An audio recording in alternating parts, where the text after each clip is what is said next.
데어데블 이후로 많은 분들이 요청하신 미드 중 하나인 플래쉬를 봤습니다. 2달 전에 봤는데 이제서야 시간이 났네요. 저와 나이가 비슷하시거나 더 많으신 분들은 아실 텐데 사실 제게 있어서 플래쉬는 1990년대에 우리나라에서도 방영했던 미드로 더 익숙합니다. 예전에 플래쉬에서 주인공인 베리 앨런을 연기했던 배우가 바로 새로운 플래쉬에서 베리 앨런의 아버지를 연기한 존 웨슬리 쉽입니다. 저처럼 이걸 아셨던 분들은 보면서 되게 반가우셨을 것 같네요. 당시에 베리 앨런의 신진대사가 빨라서 음식을 금방 먹어치우던 걸 아직까지도 기억하고 있었는데 역시 이번에도 그대로 나오더군요. 제 기억이 맞다면 아마 비슷한 시기에 방영했던 슈퍼소년 앤드류라는 미드도 있었을 겁니다. 둘 다 빨리 달릴 수 있는 능력이 있어서 플래쉬와 앤드류 중 누가 더 빠른지에 대해서 유치하지만 열띤 토론을 벌이기도 했습니다. 본론으로 들어가서 플래쉬는 역시 데어데블과 달리 폭넓은 연령대의 시청자를 염두에 뒀다는 게 확연히 전해지더군요. 이걸 비롯해서 플래쉬를 보는 동안 3가지에 놀랐습니다. 우선 DC가 이런 톤의 미드를 만들 줄은 몰랐습니다. 크리스토퍼 놀란의 배트맨과 잭 스나이더의 맨 오브 스틸, 그리고 올해 개봉할 배트맨 대 슈퍼맨과 수어사이드 스쿼드까지 무겁고 진지한 톤을 지향하는 영화와 달리 플래쉬는 한결 밝고 경쾌했습니다. 같은 DC의 드라마인 에로우나 고담과 비교해도 달랐습니다. 이런 면에서는 데어데블과 한 가지 공통점이 있습니다. 마블과 DC가 각각 영화에서 보여주던 것과는 다른 노선을 택했다는 것입니다. 데어데블을 DC에서 만들고 플래쉬를 마블에서 만들었다고 해도 이상할 게 없을 것 같습니다. 물론 플래쉬도 뒤로 갈수록 점점 어두워지면서 다른 작품들과 균형을 맞추긴 했습니다. 또 하나는 예상했던 것보다 전개가 아주 빨랐다는 것입니다. 벌써부터 플래쉬의 최대 숙적 중 하나인 리버스 플래쉬가 등장할 줄은 몰랐습니다. 특별한 능력과 지능을 모두 가진 고릴라인 그로드까지 넌지시 보여주면서 더 큰 활약을 예고했습니다. 트릭스터 정도만 잘 살려도 괜찮을 텐데 오히려 트릭스터는 잠깐 등장하는 것에서 그쳤고 리버스 플래쉬를 중심에 놓고 이야기를 전개하더군요. 베리 앨런의 어머니가 죽은 사건과 더불어 리버스 플래쉬가 마지막까지 이 드라마를 이끌고 가는 원동력으로 작용했습니다. 거의 매번 에피소드가 끝날 때마다 떡밥을 하나씩 던지면서 시청자의 호기심을 자극하는 걸 보면 각본이 참 영리했죠. 더군다나 미래에서 베리 앨런이 사라진 것에 대해서는 명확하게 드러난 게 없어서 시즌2까지 떡밥이 유효하게 만들었습니다. 리버스 플래쉬의 정체가 에어바드 손이고 그가 미래에서 왔다가 과거에 갇혔다는 것이 밝혀지는 걸 보면서는 설마 플래시 포인트까지 가는 건 아닐까 했습니다. DC가 미치지 않고서야 벌써부터 그럴 리는 없겠지만 플래쉬가 어머니를 살리기 위해 과거로 가면서 그것이 실제로 일어날 뻔하긴 했었죠. 그러고 보면 플래쉬도 빠른 게 다가 아니라 시간까지 거슬러 올라갈 수 있는 엄청난 능력자입니다. 마지막 3번째는 적극적인 크로스오버입니다. 1편에서부터 그린 에로우가 등장하는 걸 보고 깜짝 놀랐습니다. 에로우에 플래쉬가 등장하긴 했었지만 새로운 드라마가 시작하자마자 그린 에로우가 여기로 건너올 줄은 몰랐습니다. 1편 이후로도 두 캐릭터가 공조하면서 DC 드라마의 팬들을 즐겁게 해줬죠. 에로우만이 아니라 얼마 전에 방영을 시작한 레전드 오브 투모로우에 등장하는 캐릭터들도 대거 소개했습니다.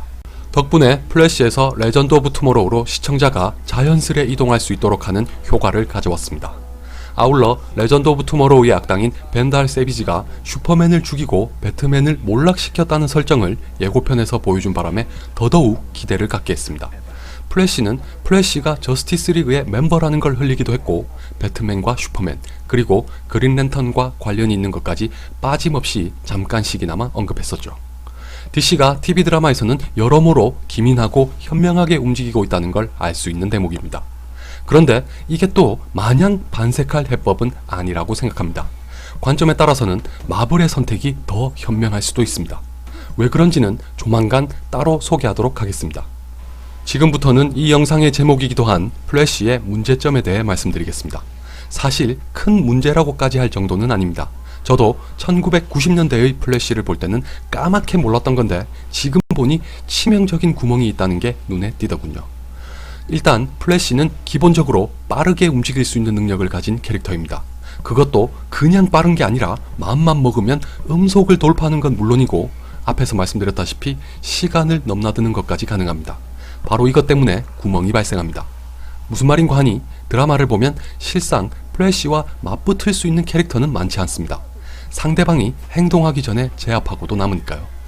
예를 들어 1편에 등장하는 클라이드 마든이 날씨를 조종하기 전에 플래시라면 얼마든지 해치울 수 있습니다. 아직 1편이니까 자신의 능력과 잠재력에 완전히 적응하지 못해 그럴 수도 있다고 생각했지만 계속해서 플래시가 고전하거나 당하는 게 한두 번이 아닙니다. 결정적으로 원작에서도 중요한 악당 중 하나긴 하지만 캡틴 콜드를 끝끝내 쓰러뜨리지 못하는 건 좀 심했습니다. 얘는 그냥 냉동총을 가진 게 전부잖아요.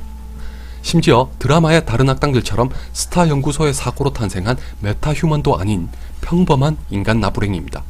다시 말해서 반사신경이 극도로 발달한 것도 아니란 거죠. 인간이 방아쇠를 당겨봐야 얼마나 빨리 당기겠습니까? 더군다나 조준까지 하고 쏴야 하는데 플래시를 상대로 그게 가능할까요? 캡틴 콜드와 비슷한 능력을 가진 캐릭터인 미스터 프리즈가 배트맨과 상대하는 것과는 전혀 다릅니다. 적어도 배트맨은 플래시처럼 빨리 움직일 수 있는 게 아니니 상관없죠. 하지만 플래시라는 작품에는 절대 가볍게 무시할 수 없는 구멍입니다. 무지하게 빠른 능력을 가지고 있다는 설정을 기본으로 삼았는데 그 캐릭터의 특성을 무시하고 농락하는 상태로는 작품이 온전히 성립할 수가 없습니다. 다만 이런 설정 오류는 다른 슈퍼히어로에게서도 간간히 볼 수 있어서 플래시만의 문제도 아니거니와 이것까지 지적하자면 애초에 존재할 수 없는 작품이라고 볼 수도 있습니다. 물론 크리스토퍼 놀란이 그랬던 것처럼 관객이 납득할 수 있도록 설득력 있게 그리면 좋겠지만 누구나 그렇게 할 수 있다면 크리스토퍼 놀란이 지금처럼 돋보일 이유도 없었겠죠. 그리고 여기서 잠깐 우리는 마블의 플래시라고 할 수 있는 퀵실버를 주목해야 합니다. 아시다시피 퀵실버는 마블과 20세기 폭스에서 각각 어벤져스 에이지 오브 울트론과 엑스맨 데이즈 오브 퓨처 패스트에 등장시켰습니다. 두 영화에는 한 가지 공통점이 있습니다. 그게 뭘까요? 셋셀 동안 빨리 생각해보세요. 하나, 둘, 셋. 정답은 바로 퀵실버의 분량이 많지 않았다는 것입니다. 어벤져스 에이지 오브 울트론에서는 말미에 다다라 호크아이와 소년을 구하기 위해 죽었고 엑스맨 데이즈 오브 퓨처 패스트에서는 매그니토를 감옥에서 꺼내주기만 하고 빠졌습니다. 플래시를 보고 문득 떠오른 생각인데 두 영화의 감독인 조스 웨든과 브라이언 싱어가 어쩌면 퀵실버가 가진 양날의 검을 미리 파악하고서 짧은 생명력만 줬던 건 아닐까요?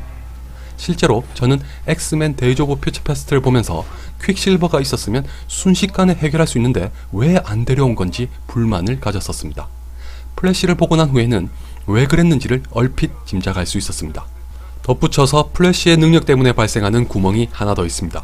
빨라지다 못해 에어바드 손을 미래로 보내주려고 웜홀을 생성할 수 있을 경지까지 다다르자 이런 종류의 작품에서 꾸준히 나타나는 타임 패러독스가 발생했습니다. 마지막 편에서 에어바드 손을 죽이기 위해 에드워드 손이 자살했었죠. 선조인 에드워드가 죽으니 에어바드도 존재할 수 없게 됐다는 건데 보신 분들은 아시겠지만 그렇게 간단하게 정리할 사안이 아니었습니다. 에오바드 손이 존재할 수 없게 된다면 플래시의 어머니가 죽을 일도 없고 연구소가 폭발하지도 않으며 따라서 메타휴먼도 생기질 않습니다. 기타 등등 에오바드 손이 존재하지 않으면 여러가지가 이 세계에선 사라지게 됩니다. 이것도 평행우주라고 얼버무리면 그만이긴 한데 그것이 실제로 일어난 것 같습니다. 제가 아직 시즌2를 안 봤지만 지구1과 지구2가 들리는 걸 보니 진짜 평행우주로 처리한 모양이네요. 시즌1 마지막에는 1대 플래시인 제이 게릭의 철모까지 툭 튀어났었죠. 그걸 단지 이스터에그로 쓴 게 아니라 시즌2에서 진짜 등장시키려고 예고한 거였다니 놀랍습니다. 아무튼 다시 한번 강조하지만 설정 오류는 흔히 볼 수 있는 거니 엄격하게 따지고 싶은 마음은 없습니다. 이런 것도 있다는 것만 말씀드릴 셈이었고 진짜 문제는 따로 있습니다. 이건 농담 반 진담 반인데 베리 앨런의 여자친구가 되는 아이리스는 정말 짜증나는 캐릭터 아닌가요? 하지 말라는 짓은 다 하면서 플래시를 괴롭히고 다른 남자와 사귀면서는 베리 앨런도 괴롭힙니다. 설상가상 베리가 고백한 걸 남자친구에게 고자질해서 죽방까지 맞게 한 건 격분을 일으키게 했습니다. 어장관리와 다름없는데 멍청한 베리 앨런은 린다와 헤어지면서도 아이리스에게는 여전히 목을 매니 답답해 미치겠더군요. 진짜 미안한 말이지만 오죽했으면 리버스 플래시한테 죽으면서 플래시가 각성하는 계기가 됐으면 좋겠다는 바람까지 가졌습니다. 미래에서 결혼한 걸 보면 그럴 가능성이 없다는 게 매우 유감입니다. 만약 제가 시즌2를 보지 않으면 얘 때문일 가능성이 무지하게 높습니다.